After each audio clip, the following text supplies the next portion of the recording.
15절 말씀입니다. 역대하.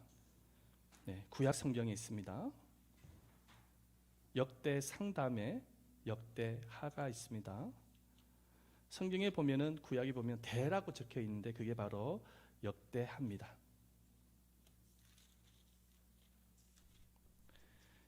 PPT에도 제가 가지고 왔기 때문에 PPT를 보셔도 좋을 것 같습니다.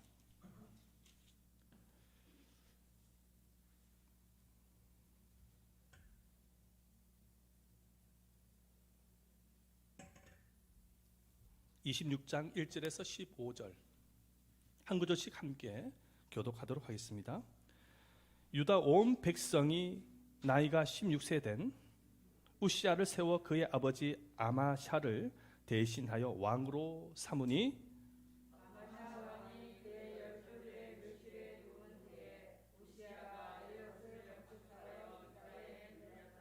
우시야가 왕 위에 오를 때에 나이가 16세라 예루살렘에서 52년간 다스리니라. 그의 어머니의 이름은 여골야요 예루살렘 사람이더라. 우시야가 그의 아버지 아마샤의 모든 행위대로 여호와 보시기에 정직하게 행하며 하나님의 묵시를 밝히 아는 스가랴가 사는 날에 하나님을 찾았고 그가 여호와를 찾을 동안에는 하나님이 형통하게 하셨더라.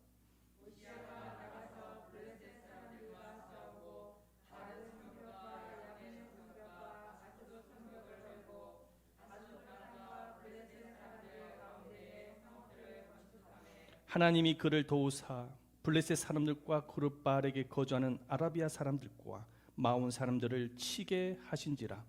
아몬 사람들이 우시야에게 종을 바치매 우시야가 매우 장성하여 이름이 애굽 전까지 퍼졌더라. 우시야가 예루살렘에서 성모퉁이 문과 골짜기 문과 성구비의 망대를 세워 경고하게 하고 또 광야에 망대를 세우고 물 웅덩이를 많이 하고 구원과 함께 가축을 많이 일으키며 또 여러 산과 좋은 밭에 농부와 포도원을 다스리는 자들을 두었으니 농사를 좋아하였더라. 우시야에게 또 싸우는 군사가 있으니 서기관 여이엘과 병령장 마세야가 직접 조사한 수요대로 왕이 지휘관 하나냐 휘하에 속하여 때를 져 나가서 싸우는지라. 족장의 총수가 2,600명이니 모두 큰 용사요. 그의 휘하의 군대가 30만 7,500명이라 건장하고 싸움에 능하여 왕을 도와 적을 치는 자이며 우시야가 그의 온 군대를 위하여 방패와 창과 수와 갑옷과 칼과 맹렬을 들이었다. 다 같이 읽겠습니다. 또 예루살렘에서 재주 있는 사람들에게 무기를 고안하게 하여 망대와 성곽 위에 두어 화살과 큰 돌을 쏘고 던지게 하였으니 그의 이름이 멀리 퍼짐은 기이한 도심을 얻어 강성하여 짐이었더라. 아멘. 할렐루야. 여러분들 크게 예배를 말씀을 듣는 가운데서 아멘으로 화답해 주시기를 바라겠습니다. 아멘. 아멘을 많이 할 때 복이 임합니다. 아멘을 많이 할 때 믿음이 커집니다. 할렐루야. 아멘. 아나나 집사님 오셨습니까? 네, 그러면은 예배당으로 오라고 해주시기를 바랍니다. 예배당으로 인도하십시오. 네, 잠옷이 아니라 예배당으로 인도해 주시기를 바라겠습니다.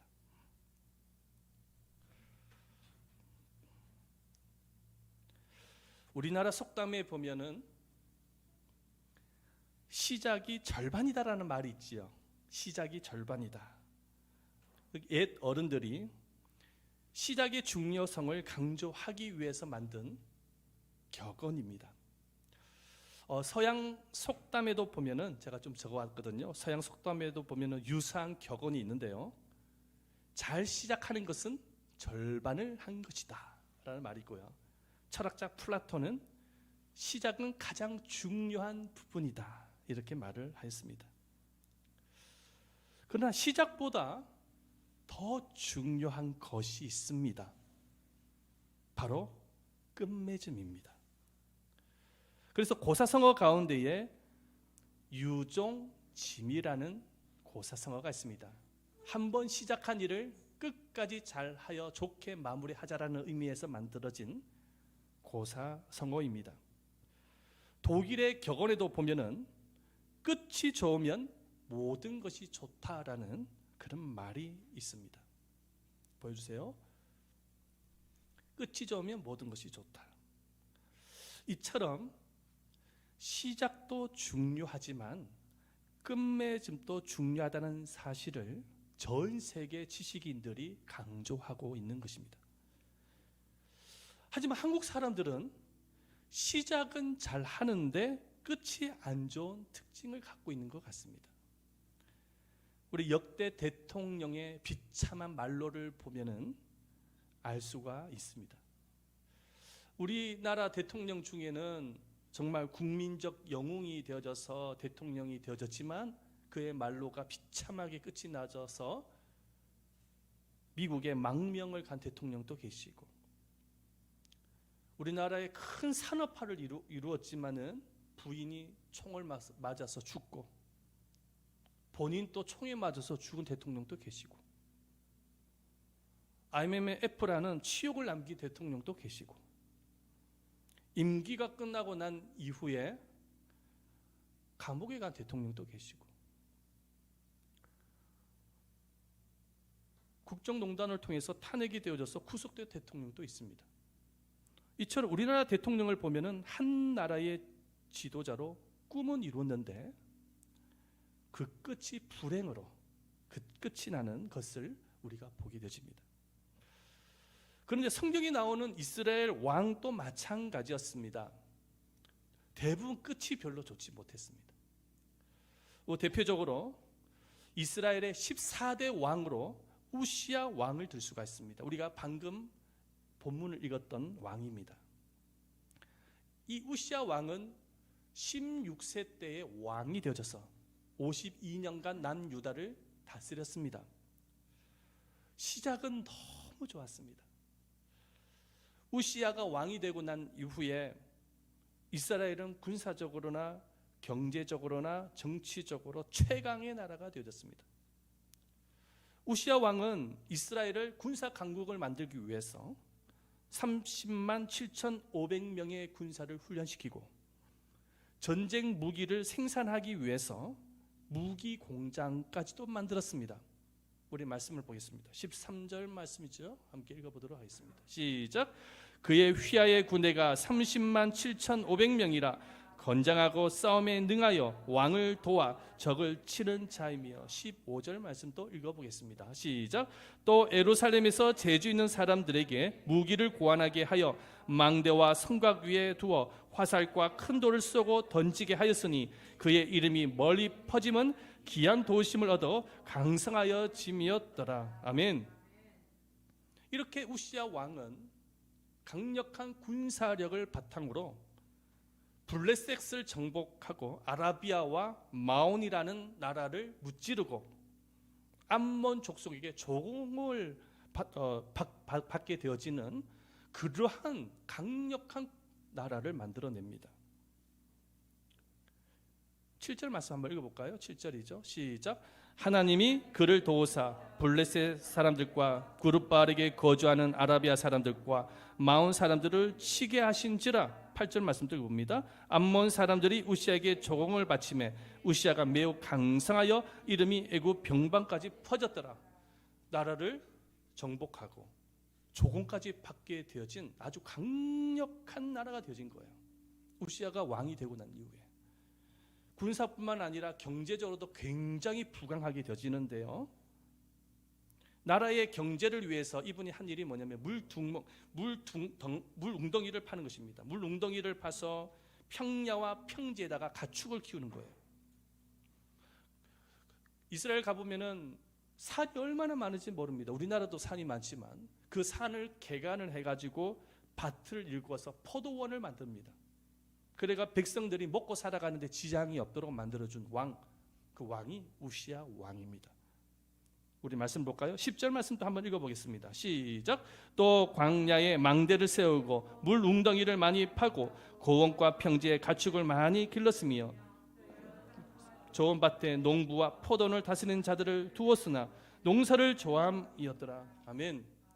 얼마나 백성들이 우시야 왕 때문에 경제적으로 활동을 많이 했는지 몰라요. 군사적인 면에서나 경제적인 면에서 강성하게 만들었던 왕 뿐만 아니라 정치적으로도 강성했던 왕이 우시야 왕이었습니다. 주변의 나라의 이 우시야 왕을 모르는 사람이 없을 만큼이나 정치적으로도 강력했던 사람이 우시야 왕이었습니다. 15절 말씀 읽어봅니다. 시작. 그의 이름이 멀리 퍼짐은 기한 도심을 얻어 강성하여짐이라. 우시야 왕의 이름이 멀리 퍼졌다는 거예요. 이 멀리 퍼졌다는 것은 전 세계까지 퍼졌다는 것입니다. 그 정도로 정치력도 대단했던 사람. 이렇게 우시야 왕은 16세 어린 나이에 왕이 되어졌지만 이렇게 그의 시작은 너무 좋았어요. 형통했고 성공을 이루어낸 왕이었습니다. 그런데 이 우시야 왕이 이렇게 성공을 하게 되어진 이유가 우시야 왕이 무슨 똑똑하거나 아니면은 뭐 능력이 있어서 이렇게 경제적인 군사적으로 이렇게 강성하게 만들어진 것이 아닙니다. 오늘 이 말씀을 보면은 이 우시야 왕이 이렇게 강성해질 수 있었던 그 원인에 대해서 말씀을 하고 있는데 그 원인이 뭐냐면 하나님이 도우셨기 때문입니다. 자, 5절 말씀 볼까요? 자, 5절 시작. 하나님이 형통하게 하셨더라. 누가 형통하게 하셨다고요? 하나님이 하셨단 말이에요. 사람이 한 게 아니에요. 우시야 왕은 16세에 불과한 청소년이었습니다. 그에게 무슨 능력이 있었겠냔 말이에요. 7절 말씀도 읽어봅니다. 하나님이 그를 도우사. 15절도 읽어봅니다. 기한 도우심을 얻어 강성하여짐이라. 이 기한 도우심이라는 것은 하나님의 도우심을 의미하는 것입니다. 인간의 생사 화복이 인간의 수고와 노력에 있는 것 같지만 결코 그렇지가 않습니다. 하나님의 도우심이 있어야 되는 것입니다. 하나님의 도우심이 있어야 돼요. 하나님이 우리의 호흡을 이렇게 막아버리시면 죽을 수밖에 없는 게 인간이에요. 하나님이 햇빛과 비를 내려주시지 아니하시면 식물을 먹을 수 없는 게 우리 사람입니다. 인간입니다. 하나님이 직장과 사업의 문을 열어주시지 아니하시면 경제 활동을 할 수 없는 존재가 사람, 인간이에요. 하나님께서 여러분들의 태에 씨를 주시지 아니하시면 자녀를 생산할 수 없는 게 인간입니다. 하나님이 가족을 만들어 주시지 아니하시면 외롭게 인생을 살아갈 수밖에 없는 게 사람입니다. 하나님의 도우심이 있지 아니하고서는 살아갈 수 없는 존재가 바로 인간이라는 것입니다. 나라도 마찬가지예요.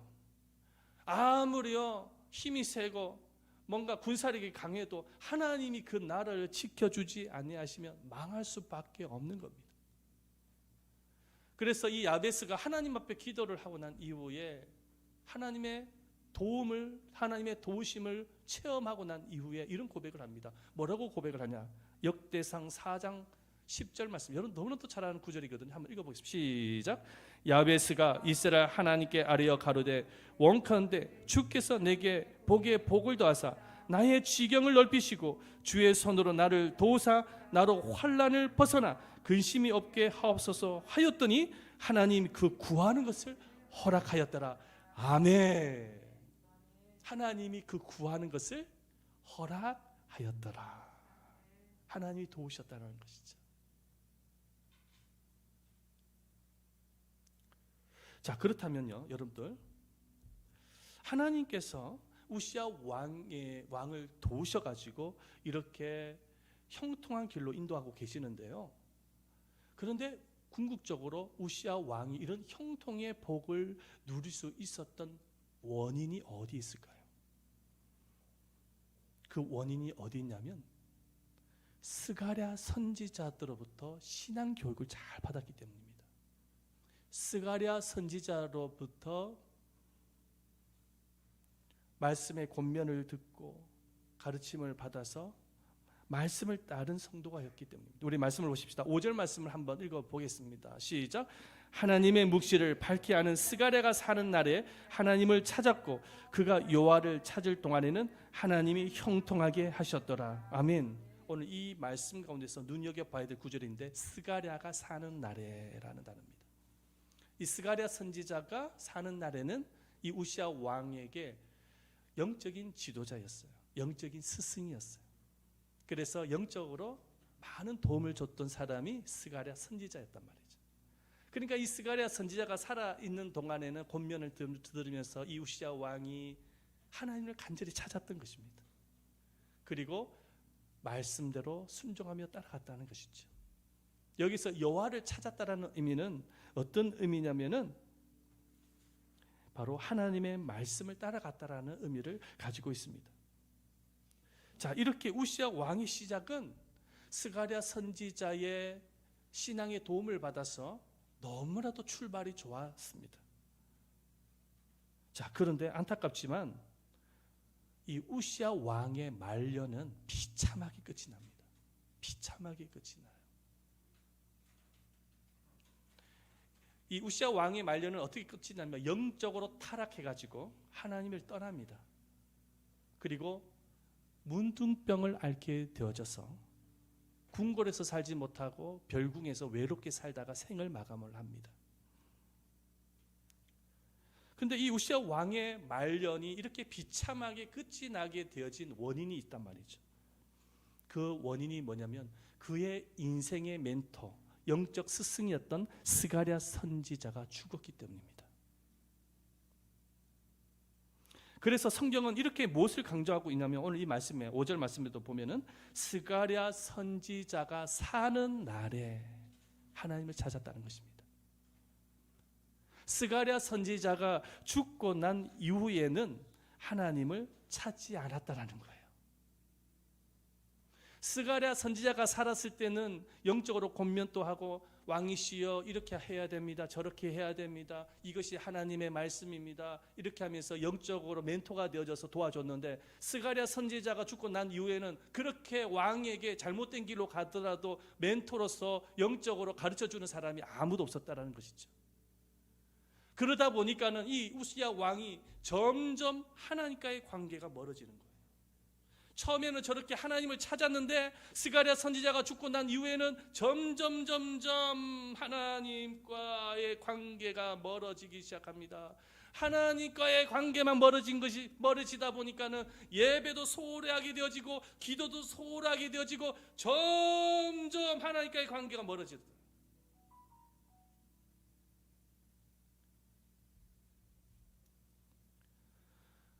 그러더니 갑자기 마음속에 교만한 마음을 갖게 되어지더니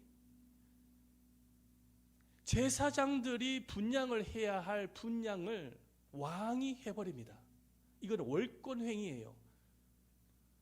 성전에 들어가서 하나님 앞에 제사를 드릴 때에 분향을 해야 되는 일은 제사장이 해야 될 역할이에요. 그런데 교만해서 왕이 제사장이 해야 할 일을 침범합니다. 월권행위를 해버립니다. 그래가지고 제사장들이 그때 당시에 제사장 아사랴가 대제사장이었는데 이 아사랴가 80명의 제사장을 데리고 왕을 말리기 위해서 옵니다.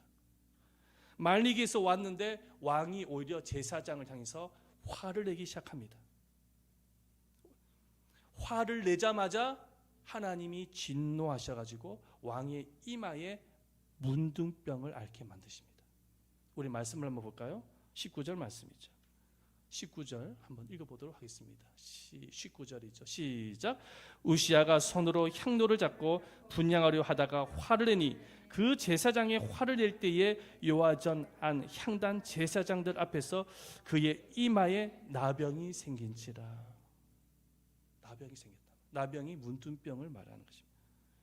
그래서 이 문둥병은 전염병이기 때문에 왕궁에서 살지 못하고 별궁에서 살다가 죽는 것입니다. 생을 마감했다는 것. 비참하게 끝이 나신 거죠. 아무리 시작이 좋다고 할지라도 끝이 좋지 못하면 그 전체가 무의미하게 느껴질 수밖에 없는 것이죠. 살아가는 여러분, 우리들의 영혼과 삶의 형통도 마찬가지입니다. 여러분, 어쨌든 주의 종과의 관계 속에서 신앙생활을 잘하는 여러분들 되시기를 축원드립니다. 아멘. 아멘. 신앙생활을 잘 할 수가 있어야 됩니다. 우시아의 절차를 밟아서는 안 된단 말이에요. 그래서 사자성어 중에 이런 말이 있습니다. 용두사미라는 말이 있습니다. 용두사미. 이 용두사미가 뭐냐면 처음에는 아주 거창하게 시작을 하다가 끝에는 초라하게 결말을 맺는 것을 말합니다. 바로 우시아 왕의 삶의 용두사미를 우리가 발견할 수가 있는 것이죠. 초등학교, 중학교 때는 열심히 공부를 해가지고 상도 받고 그러다가 고등학교 때 돼서는 공부를 제대로 하지 못해서 대학에 들어가지 못하면 그게 용두사미가 되어지는 거예요. 처음엔 좋았는데 대학교 가서는 대학에 떨어지면은 그게 용두사미가 되어지는 것이지. 내가 10년 초에 한번 담배를 한번 끊어보겠다라는 그런 굳은 결심을 가지고 노력을 하다가 한 며칠 지나간 후에 또다시 담배를 피게 되면 그게 용두사미가 되어지는 것입니다. 술을 한번 끊어보겠다고 결심을 했는데 말이죠. 한 며칠 지나가다가 또 회식 자리에 술을 먹을 수밖에 없는 분위기에 휩쓸려가지고 술을 먹게 되어지면 그것이 바로 용두사미가 되어지는 것입니다. 신앙생활도 마찬가지인 것이죠. 우리가 신년 초에 내가 1년에 한번 일독을 해보겠다. 성경을 한번 일독을 한번 해보겠다. 그런 결심을 가집니다. 내가 적어도 하루에 30분 이상은 기도를 한번 해보겠다. 내가 신앙생활을 1년 동안 이렇게 한번 해보겠다. 정말로 예배가 10분 전에 예배를 한번 드려보겠다. 전도도 한번 한 명이라도 전도를 한번 해보겠다. 우리가 신년 초에 그렇게 결심을 가지지만은 말이죠. 작심 3일도 아니에요. 작심 1일, 하루도 지나가고 난 이후에 하루 종일 텔레비전 앞에서 TV 보고 잠만 자고 그리고 또 일을 하고 너무나 바쁜 일정을 보내다 보니 성경을 제대로 읽지를 못하는 거야. 성경도 읽지도 못하고 기도도 제대로 하지 못하고 그러다 보니까는 느닷없이 시간은 확 지나가 버려요. 얼마나 시간이 빨리 지나갑니까? 그러다 보니 벌써 9월 달이네. 이제 좀 있으면 또 추석 명절이 다가와요. 추석 명절이 다가오면은 또 가족들 모인다고 해서 성경 읽을 시간도 없고 기도할 시간도 없어. 또 그러다 보면 또 눈 깜짝할 사이에 시간 확 지나가 버리는 거예요. 그래서 12월 25일 크리스마스가 또 오는 거예요. 이 크리스마스가 또 왔는데 크리스마스 분위기에 또 기분 좋게 놀아야지요. 가족들과 놀고 친구들과 놀러 다녀야지요. 성경 읽을 시간이 어디 있어요? 그러다 보면 한 해가 다 지나가 버려요. 그래가지고 12월 31일 날에 송구 영신 예배 때 가만히 돌아보니까 일독이 뭡니까? 반장도 안 익었어요. 하루에 30분이 뭡니까? 1년 다 합쳐봐야 30분 채도 기도를 못해 자신의 모습을 발견하면서 하나님 앞에 회개하는 것입니다. 신앙생활도 보면은 용두사미가 될 수 있다는 것이죠. 바둑을 두는 사람들이 이구동성으로 하는 말이 있습니다. 바둑을 두는 사람들이 이구동성으로 하는 말이 뭐냐면 바둑은 끝내기를 잘 해야 된다. 끝내기를 잘 해야 된다. 처음부터 바둑을 잘 두는 것도 중요하지만 그보다 더 중요한 것은 끝내기를 잘 하는 것입니다. 그래서 이 바둑 끝내기를 잘 하는 사람을 고수라고 합니다. 그런데 아무리 초석을 잘 두어도 바둑을 둘 때 초석을 잘 두어도 끝내기를 못하면은 그건 하수라고 말을 하는 거예요. 하수. 우리의 인생도 신앙생활도 마찬가지. 시작도 중요한데 과정도 중요하고 끝 마무리는 더 중요하다는 것입니다. 끝 마무리가 아름다워져야 돼요. 신년 초기에 일독을 결심을 했다고 한다면 수단과 방법을 가리지 않고 성경을 읽어서 일독을 할 수 있어야 되는 것입니다. 할렐루야. 한번 아멘 크게 한번 해주시길 바랍니다. 할렐루야. 하루에 30분 기도를 적어도 30분을 기도해야 되겠다라는 그런 결심을 가지고 있다고 한다면 수단과 방법을 가리지 않고 30분 채워야 되는 거예요. 기도가 나오지 않고 피곤하더라도 30분 시간은 채워야 되는 것입니다. 아멘.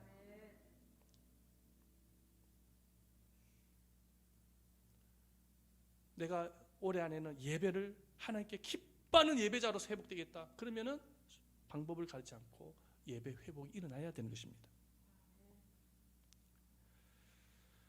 이렇게 마무리를 깔끔하게 잘하는 신앙인, 깔끔하게 이렇게 잘하는 그런 신앙생활을 해나갈 때 신앙의 고수가 되어지고 하나님이 기뻐하는 사람이 되어져서 결국은 하나님께서 형통한 복으로 인도하시는 것입니다. 우시야 왕이 초창기에 복을 받은 것처럼 형통한 복을 허락하신 것입니다. 여러분, 예수님을 한번 보시기를 바랍니다. 우리 예수님은 처음과 끝이 좋으셨던 분이십니다. 예수님은 우리 죄를 구원하기 위해서, 우리를 죄로부터 구원하기 위해서 십자가를 지시기로 결심을 하셨습니다. 그래서 예수님은 무거운 십자가를 짊어지시고 골고다 언덕길로 걸어가시는 과정 속에 여러 차례 넘어지셨습니다. 십자가가 너무 무거워가지고. 그리고 골고다 언덕에서 십자가에 대못에 박히셔가지고 피와 보혈을 다 흘리셨어요. 예수님은 하나님이십니다. 얼마든지 십자가에서 내려오실 수 있으신 분이십니다. 십자가에서 내려오셔서 자기를 매달아 놓은 십자가를 들고 자기에게 핍박을 줬던 이들을 완전히 모조리 쓸어버릴 수 있으신 분이 예수님이세요. 그럼에도 불구하고 예수님이 십자가에서 내려오지 않으십니다. 여러분, 예수님께서 십자가에서 내려오시지 아니하신 이유가 무엇일까요? 이유는 딱 하나입니다. 끝을 좋게 만들기 위해서, 마무리를 깔끔하게 처리하기 위해서 십자가에서 내려오지 않으신 것입니다. 예수님이 십자가에서 내려오시지 않으셔야지만이 저와 여러분들이 죄사함을 받고 구원을 받을 수 있었기 때문에 예수님은 끝까지 십자가에서 내려오지 않으셨던 거예요.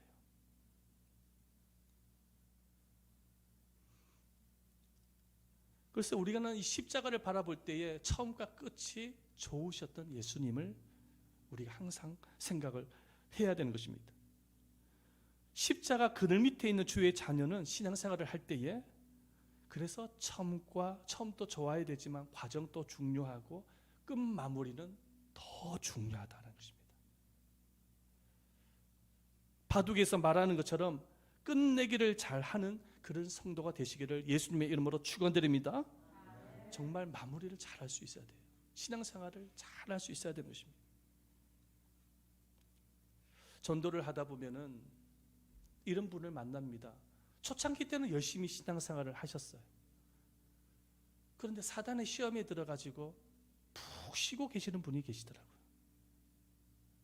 교회 갑시다라고 이야기를 해도 말을 안 들어요. 모습을 보면서 안타까운 마음이 드는 것입니다. 처음에는 열심히 하다가 푹 쉬는 분이 계시더란 말이에요. 그런 분이 계시면은 여러분들 꼭 전도하셔서 교회로 모시고 오시기를 축원드립니다. 끝 마무리를 우리 예담 제자교회에서 잘 가질 수 있도록 우리가 옆에서 많이 도와드렸으면 좋겠습니다. 요한계시록으로 보면은 7교회가 등장을 하는데 하나님께로부터 칭찬받는 교회가 있고 하나님께로부터 책망받는 교회가 있어요. 그런데 이 책망받은 교회의 특징이 뭐냐면 처음은 굉장히 뜨겁게 하나님을 뜨겁게 사랑했던 교회입니다. 그런데 마지막에 사랑이 식은 교회예요. 그 대표적인 교회가 바로 에베소 교회입니다. 말씀을 한번 보십시다. 요한계시록 2장 2절에서 4절 읽어봅니다. 시작. 내가 내 행위와 수고와 내 인내를 알고 그러나 너를 책망할 것이 있나니 너의 처음 사랑을 버렸느니라. 처음 사랑을 버렸다는 거예요. 처음에는 사랑으로 시작했다가 마지막에는 사랑을 버렸다라는 것입니다. 책망하는 거예요. 주님이 책망하는 거예요. 그런데 칭찬 듣는 교회가 있습니다. 그 칭찬 교회는 뭐냐면 처음도 좋고 마무리도 좋은 교회입니다. 처음도 뜨겁게 시작을 했다가 마무리도 뜨겁게 하나님을 사랑하는 마음으로 결론을 짓는 그런 교회였습니다. 그 교회가 바로 두아디라 교회와 필라델비아 교회인데 한번 보십시다. 말씀을 보시겠습니다. 요한계시록 2장 19절 말씀입니다. 시작. 내가 내 행위를 아노니 내가 사업과 사랑과 믿음과 섬김과 인내를 아노니 내 나중 행위가 처음보다 좋도다. 할렐루야. 나중 행위가 처음보다 좋도다. 주님의 음성이에요.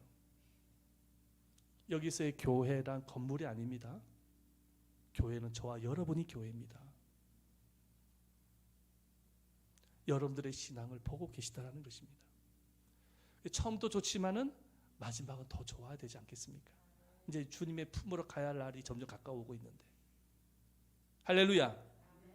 응? 예수님 품에 가야 할 날이 가까이 오고 있는데, 자, 이렇게 신앙생활이 끝이 좋아서 칭찬도 듣는 교회를 향해서 하나님은 교회를 지켜주시고 성전의 기둥이 되게 해주시겠다고 또한 약속을 하십니다. 보고 주시겠다는 것입니다. 우리 말씀을 한번 보겠습니다. 요한계시록 3장 10절이죠. 읽어보겠습니다. 시작. 내가 나의 인내 말씀을 지켰은즉 내가 또한 너를 지켜주리라. 끝까지 신앙을 지킨 성도들 향해서 내가 너를 지켜주겠다. 12절 말씀 또 읽어보겠습니다. 시작. 이기는 자는 내 하나님 성전의 기둥이 되게 하리니. 아멘. 성전의 기둥으로 하나님 세워주시겠다는 것입니다. 오늘 말씀에 가지고를 않았지만은 끝까지 믿음을 지키고 신앙을 지킨 성도들 향해서 내가 너에게 면류관을 주겠다까지 약속하십니다. 할렐루야. 그래서 하나님은 신앙생활의 시작과 끝이 좋은 성도들을 축복하시고 형통하게 하시는 것입니다. 우리는 이 우시아 왕의 절차를 밟아서는 안 되는 거예요. 예수님처럼 신앙생활의 시작도 좋고 과정도 좋고 끝은 더 좋은 신앙생활을 할 수 있는 성도들이 되시기를 축원드립니다. 여러분들의 신앙생활의 끝이 좋아질 때 여러분의 개인의 신앙이 빛이 나게 되어지고, 가정도 빛이 나게 되어지고, 교회도 빛이 나게 되어지고, 자녀들도 빛이 나게 되어질 것입니다. 반드시 하나님은 보상해 주실 것입니다. 형통하게 해주실 것입니다.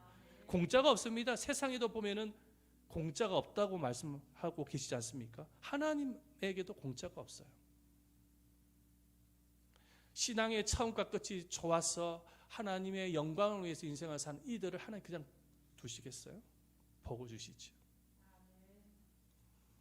우리 모두 신앙의 처음과 끝이 아름답고 좋은 성도가 되시기를 예수님의 이름으로 축원드립니다.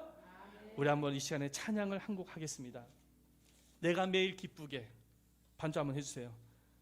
우리 1절 힘차게 박수 치면서 찬송하고 함께 기도하는 시간을 잠시 가지도록 하겠습니다. 내가 매일 기쁘게, 내가 매일 기쁘게. 박수 힘차요.